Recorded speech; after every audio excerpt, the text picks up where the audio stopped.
Right, Councillor Kath. Alf's committee has been out to the Pa homestead for meetings twice, so the members of that committee have actually seen the palm. The joint working party that oversees the working of the homestead has been on this issue for a number of years. It's basically not their fault. We are cracking the whip, and everything that can be done is being done by the James Wallace Arts Trust. So just, it's another rat to swallow. So many. But this has to be done. This is the only way this facility will continue to run. So, fund it. Through your worship, just to be clear, that the 350,000 per annum is currently provided for in the operating budget. So in effect, if we accept that, you don't need that amendment up there. The only amendment you would need would be to change what's already been budgeted for. Okay? But it's already been budgeted. How much? For once, I don't understand what you're telling me. Yeah. Oh, that's a disappointing outcome for me, isn't it? What's in the budget already? What's in the budget? What happens when you're Solomon? Nice, thank you. So I'll have another crack at that if I can, Your Worship. Yes. Currently, the operating cost, 350,000, is already provided for in our budgets. So do we? The draft LTP. So we don't need anything here. So you don't. My recommendation is, if you accept that that should continue and it's already provided for, then we don't need any amendment up there. Right. Okay. Can I? So why is it here? It's already in the system. It's already there. Mr. Chairman? Oh, so this is the reinstate. This is the Oh, this was... it's really it's not even a... It's endorsing, isn't it? It's endorse. Yes, that's right. So it's endorsing the operational funding for the Wallace Arts Trust. Is that it? Well, if we could get an endorsement, that would be wonderful. Yeah.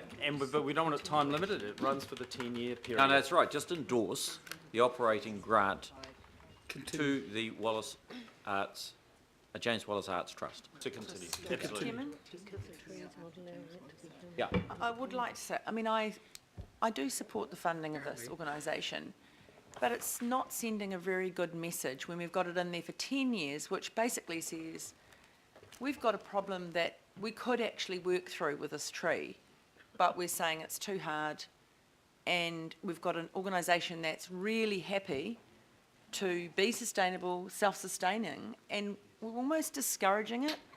And when we've got a climate of people saying, community empowerment, let's cut costs and people do more for themselves. So we're contradicting ourselves by putting it in there for 10 years and saying, oh, well, it's going to be the way it is. And I just think that's a shame. It's not about not giving them the money. It's about not being willing to go, how are we going to solve this problem to let this organisation be self-sustaining? And that's my concern. Because of a tree? Yeah, because of a tree. It just beggars belief. It's the sort of thing that that we are saying, no, you don't have to be self-sustaining. Don't worry, the ratepayers will keep paying. Actually, I think it's really important to always balance in these discussions, because otherwise people just don't get the full story. And there's another story that is actually attached to the name of the person, James Wallace himself, Sir James Wallace.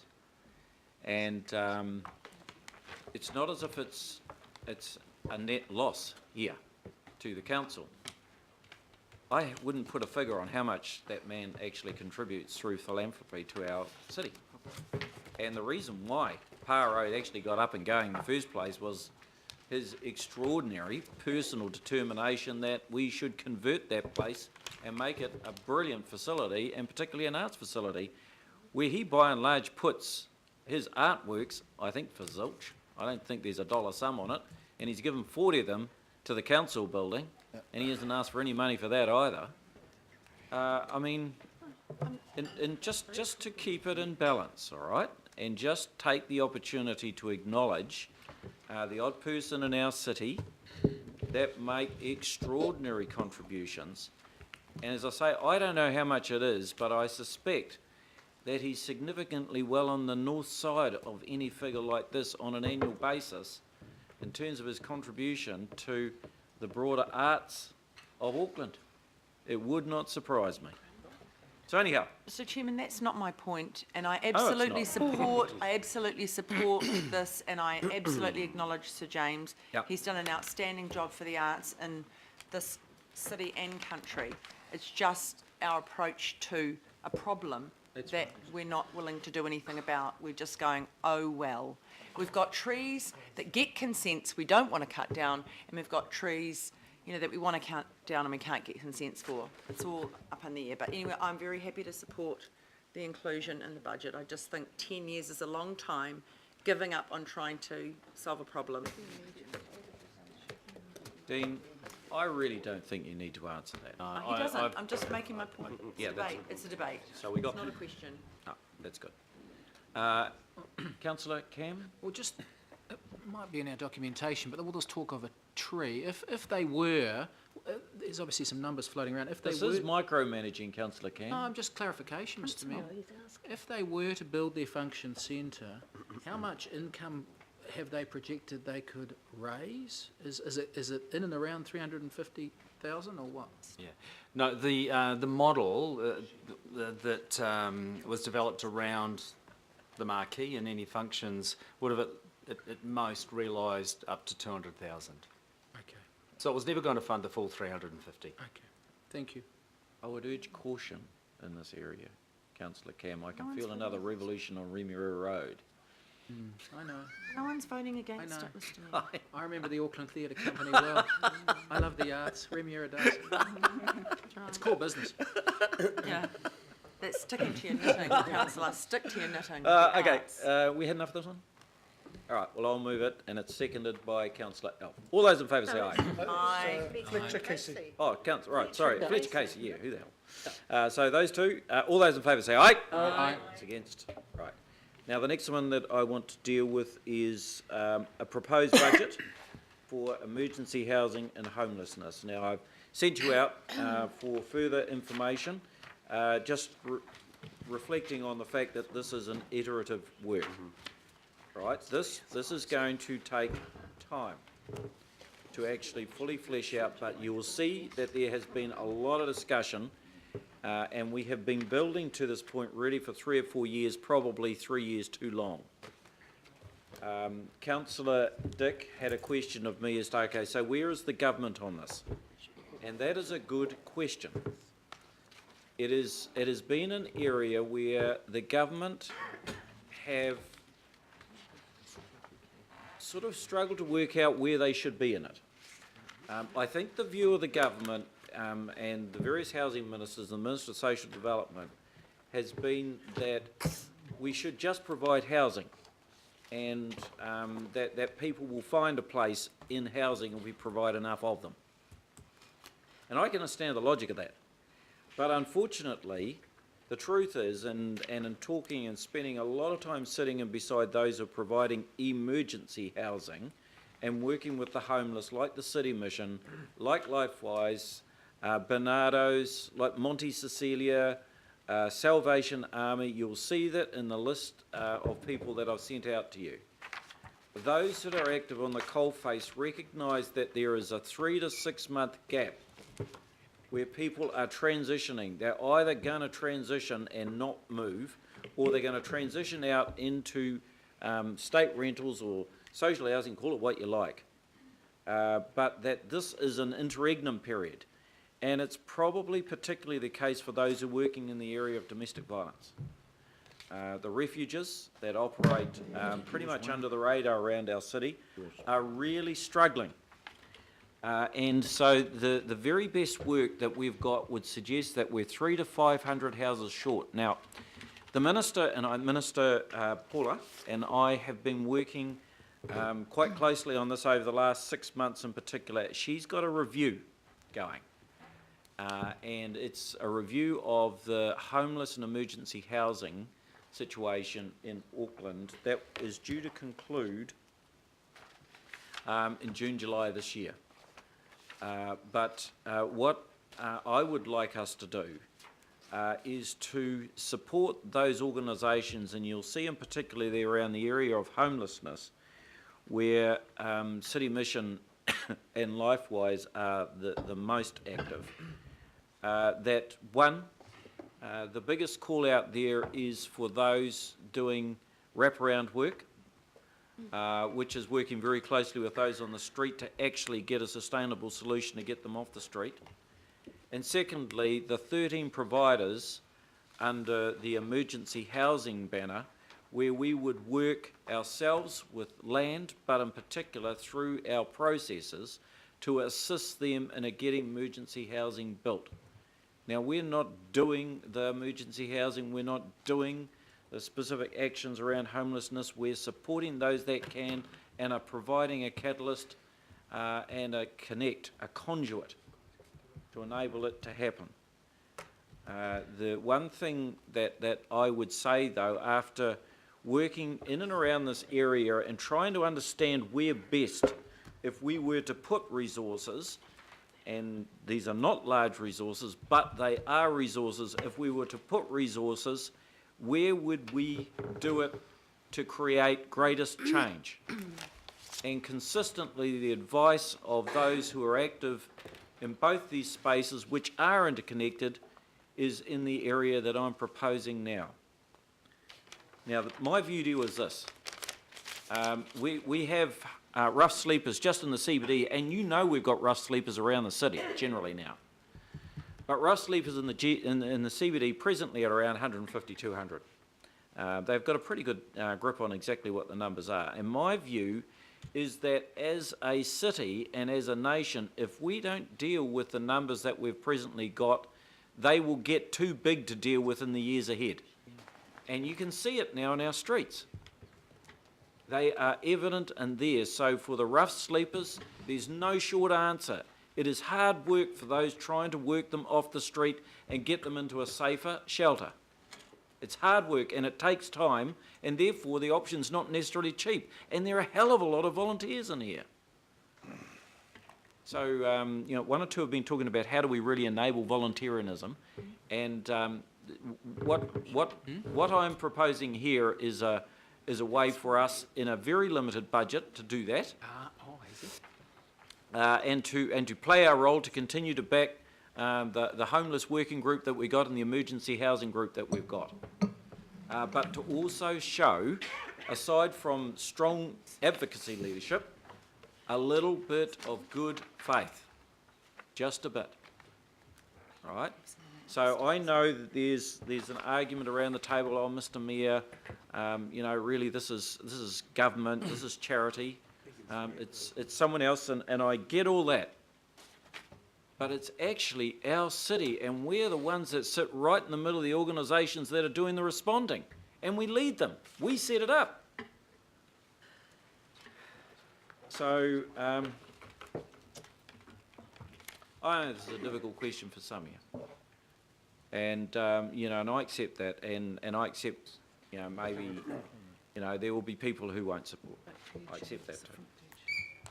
But as a leader of the city, I've been struggling to understand a way that we can do it without over accessing resources, but also show good faith, but also if we were going to use a bit of resource, that we would do it to maximise and then continue to work closest with those who are looking to provide greater numbers of emergency housing. We've got to get 300 emergency houses up and now. And so this assists that process and helps to trigger a stronger and better response. You know, there's plenty of information there, and you will all know, most of you will know from your own anecdotal evidence.